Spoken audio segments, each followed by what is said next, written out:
अग्रसर करते हुए हम आगे देखते हैं कि हमने देखा हुआ था कोटि पूरक कोण, जिसको हम इंग्लिश में कहते हैं कॉम्प्लीमेंट्री एंगल, जिसका सम एंड 90 डिग्री होता है। यानी कि कॉम्प्लीमेंट्री एंगल वो होते हैं जिनका योग करने पर हमें 90 डिग्री प्राप्त हो, 90 अंश यानी कि समकोण।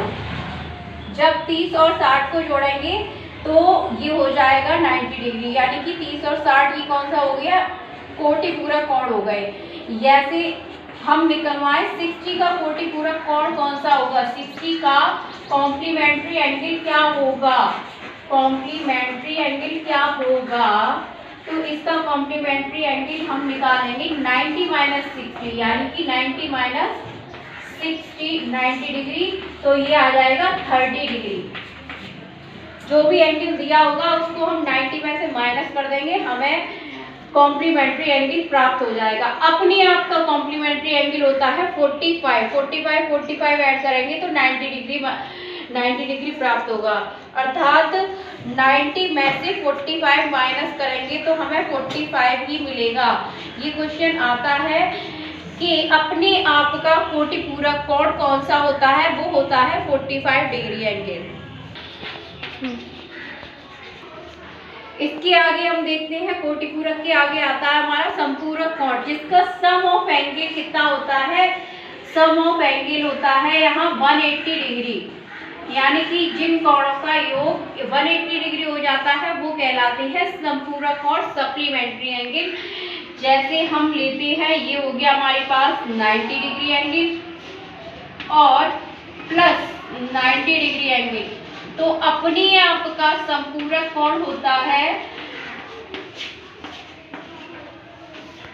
180 डिग्री का एंगल। ये इस तरह से बनेगा हमारे पास, तो अपने आप का समपूरक कोण होता है 90 डिग्री। अगर हम 180 में से 90 को माइनस करेंगे तो हमें 90 डिग्री ही प्राप्त होगा। अगर निकलवाया जाए कि 120 का संपूरक कोण कौन सा होता है, सप्लीमेंट्री एंगल कौन सा होता है, तो देखा जाएगा 180 माइनस 120 डिग्री ये होता है संपूरक कोण, यानी कि 60 डिग्री एंगल। इसको कहते हैं संपूरक यानी कि सप्लीमेंट्री एंगल। इसके आगे देखते हैं क्या हुआ है, संपूरक के बाद शीर्षाभिमुख कोण, जिसको इंग्लिश में कहते हैं vertical opposite angle. Vertical opposite, vertex जहां कोई बिंदु मिलता है, ये हमारा हो गया वर्टेक्स यानी कि बिंदु शीर्ष, इसको बोलते हैं शीर्ष या इंग्लिश में कहते हैं हम इसको वर्टेक्स। हमने एंगल के नाम लिए हुए हैं A, B and C and D. तो हमारे पास एंगल दिख रहा है एक,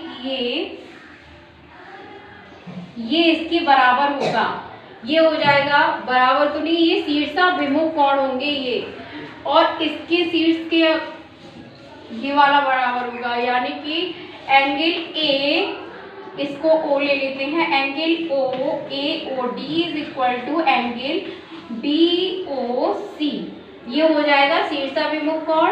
और एक पेयर ये बनेगा angle B O D is equal to angle C O A, ये दोनों ही हमारे कहलाएंगे vertical opposite angle.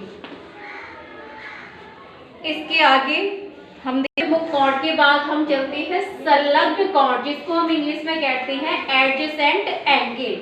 Adjacent angle जो होता है वो होता है हमारा, इसको O मान लेते हैं और इसको B एंड इसको C, ठीक है ना। तो क्या लेते हैं संलग्न कोण एडजेसेंट एंगल, जिसको इंग्लिश में कहा जाता है एडजेसेंट एंगल। आगे हम देखते हैं, ये हमने ले लिया है एडजेसेंट एंगल जहां एक भुजा कॉमन ली जाती है।